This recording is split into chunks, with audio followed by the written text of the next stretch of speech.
എന്നിട്ട് ഇന്ന് അവർ വിലവയ്ക്കുന്നു, നമ്മുടെ മക്കൾ ഇതാ നിരീശ്വരത്തിലേക്ക് പോകുന്നു, യുക്തിവാദത്തിലേക്ക് പോകുന്നു. എന്തുകൊണ്ട് പോയി? എന്തുകൊണ്ടാണ് കുട്ടികൾ ഈ പറഞ്ഞ അവസ്ഥയിലേക്ക് എത്തിയത്? ഈ ലഹരിയുടെയും ഈ മദ്യപാനത്തിന്റെയും ഈ പറഞ്ഞ ധാർമ്മിക പ്രവർത്തനങ്ങളുടെയും തുടക്ക വിശ്വാസത്തിൽ വന്ന പാളിച്ചയാണ്.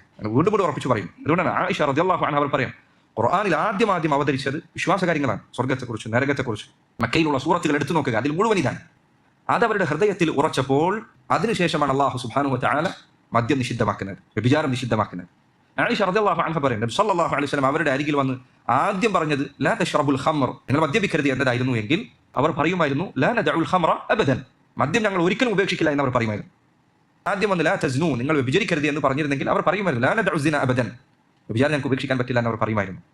പക്ഷേ ഹൃദയത്തിൽ വിശ്വാസം ഉറച്ചപ്പോൾ സുബ്ഹാനല്ലാഹ് മദീനയിൽ അത്ഭുതങ്ങൾ നമ്മൾ കാണുകയാണ്. അവിടെ അതാ മദ്യ ഷോപ്പുകൾ നടത്തിയിരുന്നവർ ഫഹൽ അൻതും മുൻതഹൂൻ, മദ്യം നിങ്ങൾ ഒഴിവാക്കൂ എന്നല്ല അല്ലാഹു പറഞ്ഞത്. ഫഹൽ അൻതും മുൻതഹൂൻ, നിങ്ങൾ മദ്യം അവസാനിപ്പിക്കുന്നില്ലേ എന്ന് ചോദിച്ചപ്പോഴേക്ക് അവർ പോയി മദ്യത്തിന്റെ ചഷകങ്ങൾ പൊട്ടിച്ചെറിയുകയാണ്.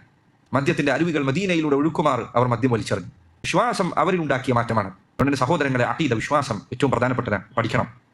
സഹോദരങ്ങളെ, പല ആളുകൾക്കും വിശ്വാസം പഠിക്കുക എന്നത് പഠിച്ചതല്ലേ ഇനി എന്ത് പഠിക്കാനാണുള്ളത് എന്നാണ് ചിലരെങ്കിലും വിചാരിക്കാറുള്ളത്. അങ്ങനെയല്ല, നമ്മുടെ അഖീദ പഠിച്ചിട്ടില്ലെങ്കിൽ അതിന്റെ പ്രശ്നമാണ് നമ്മൾ കണ്ടുകൊണ്ടിരിക്കുന്നത്. കുട്ടികൾ നിരീശ്വരവാദത്തിലേക്ക്, നിർമ്മതവാദത്തിലേക്ക്, പിഴവുകളിലേക്ക്, ലഹരിയിലേക്ക്. വിശ്വാസം ഹൃദയത്തിൽ എടുത്തു കളഞ്ഞോ എല്ലാം നശിക്കും. എല്ലാ നാശത്തിന്റെയും തുടക്കം വിശ്വാസം നഷ്ടപ്പെടുന്നതിലാണ്. കുട്ടികൾ ലഹരിയിലേക്ക് പോകണം, മദ്യത്തിലേക്ക് പോകണം എന്ന് വിചാരിക്കുന്ന നിരീശ്വരവാദികൾ അവർ വന്ന് പുറമേക്ക് ഇറങ്ങിയിട്ട് പറയുന്നത് നിങ്ങൾ ലഹരി ഉപയോഗിക്കുന്നതാണോ, മദ്യപിക്കുമെന്നാണ് അവർ പറയുന്നത്. അല്ല, നിങ്ങൾ അള്ളാഹുള്ള വിശ്വാസം ഒഴിവാക്കുമെന്ന.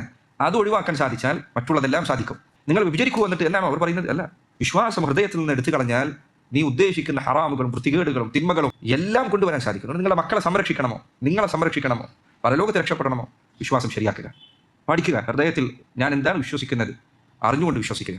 മക്കിയായ സൂറത്തുകൾ വായിച്ചു നോക്കുക. നിങ്ങൾ എന്താണ് അതിൽ പറയുന്നത്? വിശ്വാസമാണ്. 13 വർഷക്കാലം വിശ്വാസത്തെക്കുറിച്ചാണ് പറഞ്ഞത്. എപ്പോഴാണ് നിസ്കാരം നിർബന്ധമാക്കപ്പെട്ടത്? പണ്ഡിതന്മാർക്ക് വ്യത്യസ്ത അഭിപ്രായങ്ങളുണ്ട്. ചിലർ പറഞ്ഞു ഹിജറക്ക് 3 വർഷം മുൻപാണ്, മറ്റു ചിലർ പറഞ്ഞു ഹിജറയുടെ 1 വർഷം മുൻപാണ്. പലരും പറഞ്ഞു അതാണ് കൂടുതൽ പ്രബലമായ അഭിപ്രായം. നബി സല്ലല്ലാഹു അലൈഹി വസല്ലമയ്ക്ക് ഹിറാ ഗുഹയിൽ നിന്ന് ഇഖ്റ എന്ന കൽപ്പന ലഭിച്ചതിന് ശേഷം 13 വർഷക്കാലം അവരെ പഠിപ്പിച്ച പ്രധാന കാര്യം എന്ന വിശ്വാസമാണ്. നമ്മൾ എത്ര കൊല്ലം പഠിച്ചു? നമ്മൾ എത്ര സമയം വിശ്വാസം പഠിക്കുന്നതിന് വേണ്ടി മാറ്റിവെച്ചു? നമ്മുടെ അഖീദയെക്കുറിച്ച് നമുക്ക് എന്താണ് അറിവുള്ളത്? എന്താണ് മുസ്ലിമിന്റെ അഖീദ? എന്താണ് അവരുടെ വിശ്വാസം? ആളുകൾക്ക് എന്താണ് അറിവുള്ളത്?